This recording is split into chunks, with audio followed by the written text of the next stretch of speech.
रात व्हाट्सएप पर हमरा वीडियो भेजल कहे तकिया के पकड़ पकड़ के हो दोनों में कोनो न देखे में सुपर मिले बोलावे छे दिने दोपहर बुझलो ले भैया पता नहीं कौन बीमारी हो दोनों में कोनो न देखे में सुपर मिले बोलावे छे दिने दोपहर मैसेज करे से कर दे बनाना लागे छे छौरी भेजा दे थाना बोलबै छे जाना जकर के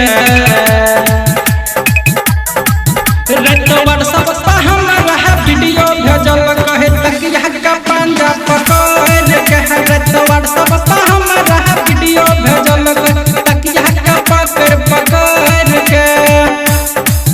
तकिया के पकड़ पकड़ के रात व्हाट्सएप पर हमरा वीडियो भेजल कहे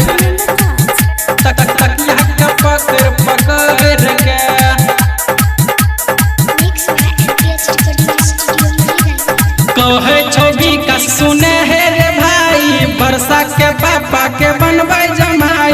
बरसा के पापा के बनबै जमाई कहे छवि का सुने हे रे भाई बरसा के पापा के बनबै जमाई ललित परमी सुन मोर बात हो केना के छुटतै संगम के साथ हो जाय के नै छै हमरा डर के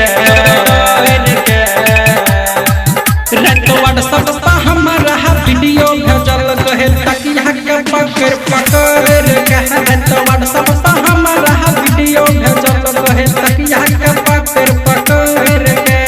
mix by LPH recording studio Murliganj.